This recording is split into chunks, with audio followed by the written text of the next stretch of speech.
Homélie du Père Gilbert Adam, sur l'Évangile selon saint Matthieu, chapitre 11, versets 11 à 15. Amen, je vous le dis.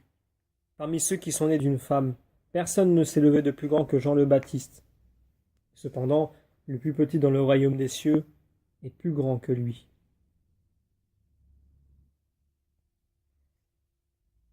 Jésus est le Fils de Dieu.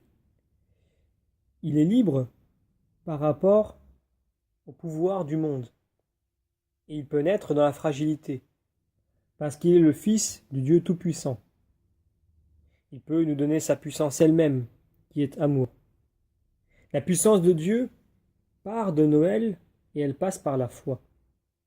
C'est elle qui change tout dans notre manière d'imaginer Dieu. Nous reconnaissons Dieu dans l'enfant de Noël abandonné à Bethléem. Il nous faut naître à cette fragilité pour changer notre manière d'imaginer Dieu. Ayant aimé les siens qui étaient dans le monde, Jésus les aima jusqu'au bout. C'est par la petitesse, l'abandon et une confiance infinie en son Père que Jésus sauve le monde. Nous comprenons que Jésus, le tout petit de Marie, nous est encore donné comme pain de vie. C'est pour que nous prenions le même chemin que lui. Le vermisseau du livre d'Isaïe est l'image de la pauvreté du prophète, qui, par l'amour, mine dans ses soubassements l'orgueil de l'homme pour bâtir un monde de paix. Jésus, en chacun de nous, revit sa passion dans son corps qui est l'Église. Seule la violence de l'amour est permise. Il nous faut tenir dans l'amour, dans la contradiction, dans l'adversité, dans le rejet et l'abandon, et jusque dans la mort. Voilà ce qui sauve le monde de la violence. Nous continuons la lecture de l'Évangile. Depuis les jours de Jean le Baptiste jusqu'à présent, le royaume des cieux subit la violence, et des violents cherchent à s'en emparer.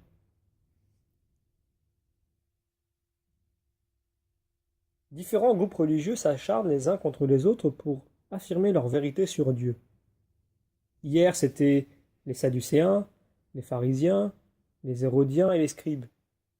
Aujourd'hui se forment des alliances étranges dans le monde pour prendre Jésus, le Christ, au piège, le mettre en défaut et le combat des bien-pensants.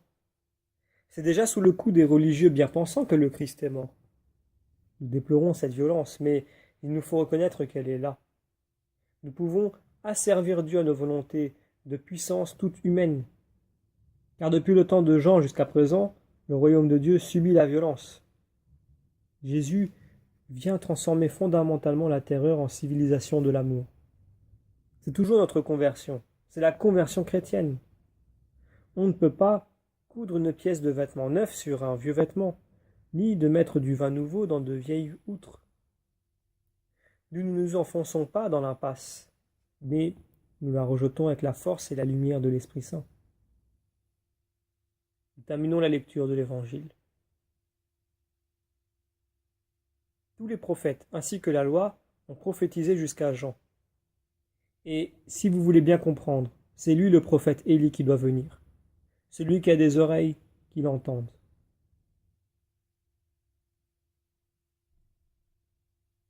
Jésus affirme qu'Élie est revenu.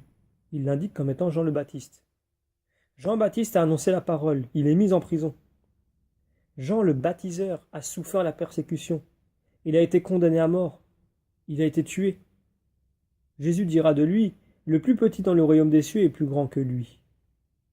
Le prophète, dans la prison, annonce la passion de Jésus. Il faut qu'il grandisse et que moi, je diminue. Nous demandons la grâce d'être au clair avec notre violence.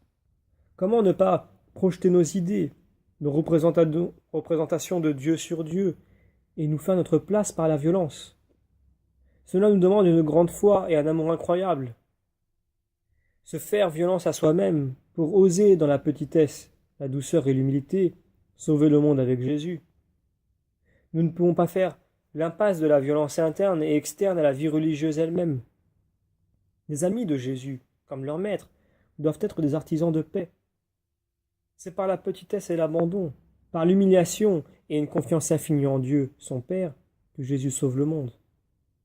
C'est son immense amour sur la croix qui transforme le monde.